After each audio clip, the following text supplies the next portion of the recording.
ഒരാളെ വ്യക്തിപരമായ കാര്യവും രാഷ്ട്രീയം തമ്മിൽ എന്ത് ബന്ധം? ഒരാൾ മദ്യപിക്കുന്നു രാഷ്ട്രീയ അയാളുടെ സൗകര്യമില്ലയോ? അയാളുടെ സൗകര്യമില്ലയോ അത്?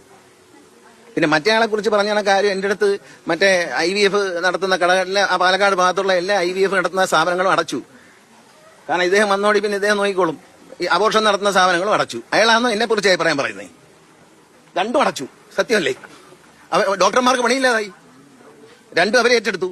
അത്തരം ആളുകളാണോ ഇതിനകത്ത് അഭിപ്രായം പറയുന്നത്? അവർക്ക് വേണ്ടി കുഴലുവാ നടക്കുന്നവന്മാരല്ലേ എന്ന് അഭിപ്രായം പറയാം. എന്നെ പറ്റി പറഞ്ഞു, ഞാൻ അദ്ദേഹത്തെ പറ്റി ആരോപണങ്ങളൊക്കെ ഉന്നയിക്കാൻ എന്ത് യോഗ്യതയുള്ളതെന്ന്. ശ്രീ ഗണേഷ് കുമാറിനെ പറ്റി എന്തെങ്കിലും ആരോപണം ഉന്നയിക്കാൻ ഏറ്റവും യോഗ്യതയുള്ളത് ഞങ്ങളുടെ നേതാവായിരുന്ന ശ്രീ R ബാലകൃഷ്ണപിള്ളയാണ്. അദ്ദേഹം ശ്രീ KB ഗണേഷ് കുമാറിനെ പറ്റി പറഞ്ഞൊരു ആരോപണമുണ്ട്.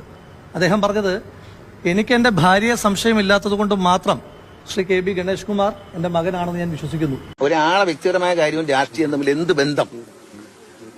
ഒരാൾ മദ്യപിക്കുന്നു രാഷ്ട്രീയ അയാളുടെ സൗകര്യമില്ലയോ?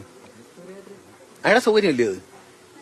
പിന്നെ മറ്റേയാളെ കുറിച്ച് പറഞ്ഞ കാര്യം എന്റെ അടുത്ത് മറ്റേ IVF നടത്തുന്ന കടകളിലെ പാലക്കാട് ഭാഗത്തുള്ള എല്ലാ IVF നടത്തുന്ന സ്ഥാപനങ്ങളും അടച്ചു. കാരണം ഇദ്ദേഹം വന്നോടി പിന്നെ ഇദ്ദേഹം നോക്കിക്കോളും. ഈ അബോർഷൻ നടത്തുന്ന സ്ഥാപനങ്ങളും അടച്ചു. അയാളാണോ എന്നെ കുറിച്ച് അഭിപ്രായം പറയുന്നത്? രണ്ടും അടച്ചു. സത്യമല്ലേ? ഡോക്ടർമാർക്ക് പണിയില്ലാതായി.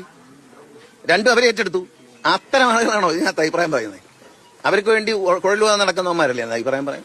എന്നെ പറ്റി പറഞ്ഞു, ഞാൻ അദ്ദേഹത്തെ പറ്റി ആരോപണങ്ങളൊക്കെ ഉന്നയിക്കാൻ എന്ത് യോഗ്യതയുള്ളതെന്ന്. ശ്രീ ഗണേഷ് കുമാറിനെ പറ്റി എന്തെങ്കിലും ആരോപണം ഉന്നയിക്കാൻ ഏറ്റവും യോഗ്യതയുള്ളത് ഞങ്ങളുടെ നേതാവായിരുന്ന ശ്രീ R ബാലകൃഷ്ണപിള്ളയാണ്. അദ്ദേഹം ശ്രീ KB ഗണേഷ് കുമാറിനെ പറ്റി പറഞ്ഞൊരു ആരോപണമുണ്ട്. അദ്ദേഹം പറഞ്ഞത്, എനിക്ക് എന്റെ ഭാര്യയെ സംശയമില്ലാത്തത് കൊണ്ട് മാത്രം ശ്രീ KB ഗണേഷ് കുമാർ എന്റെ മകനാണെന്ന് ഞാൻ വിശ്വസിക്കുന്നു.